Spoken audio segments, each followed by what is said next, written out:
comme pour tout le reste de la crise, en fait, la gestion des personnels soignants, elle dépend des périodes. Et ce qui s'est passé en début de crise, c'est finalement a posteriori, parce que ça nous semblait insurmontable à ce moment-là, c'est finalement le plus facile, parce que voilà, il y a des choses à faire. Et même s'il y a un mécontentement, notamment sur le matériel, il n'y avait pas suffisamment de blouses, pas de masques, mais finalement, il y a un vrai travail qui est fait avec une concentration sur ce qu'on fait. C'est épuisant, c'est émotionnellement difficile, on a beaucoup intubé au début.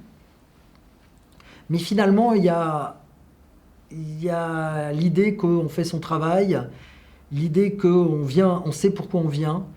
Et finalement, les gens il y a une solidarité. Et puis, on a été aidé par des collègues qui sont venus de l'extérieur. Moi, j'ai des internes qui sont revenus, des externes, des étudiants en médecine qui sont restés et à qui on doit beaucoup. Et puis, même des médecins qui sont venus de l'extérieur, des infirmières. Et le tout soutenu alors, par la population malgré tout. Alors je ne parle pas des applaudissements, c'est un peu agaçant, mais on se sentait soutenu, on mangeait beaucoup de chocolat. C'est important ça, de se sentir soutenu. Et donc, on s'est fait porter quand même. Et puis, dès que la première vague est tombée, en fait, l'hôpital est revenu à son fonctionnement précédent, avec les problèmes précédents. Les problèmes de lit, les problèmes de personnel, les problèmes... et ces problèmes de personnel, ça oblige les gens soit à faire des heures sup, soit à revenir des week-ends, soit à décaler leurs vacances. Et donc on se retrouve dans une situation précédente, mais avec du personnel épuisé quand même. Alors émotionnellement, probablement, mais physiquement, rien que physiquement.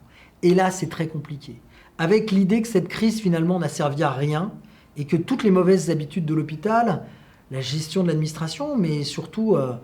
cette balkanisation de l'hôpital, hein, l'hôpital c'est des baronnies dirigées par des chefs de service ou maintenant des chefs de pôle, qui sont donc des plus grands barons, eh bien cette idée que il est toujours aussi difficile d'hospitaliser une personne âgée, eh bien tout ça est revenu très très rapidement. Au mois de mai-juin, c'était terminé cette volonté d'aller tous dans le même sens.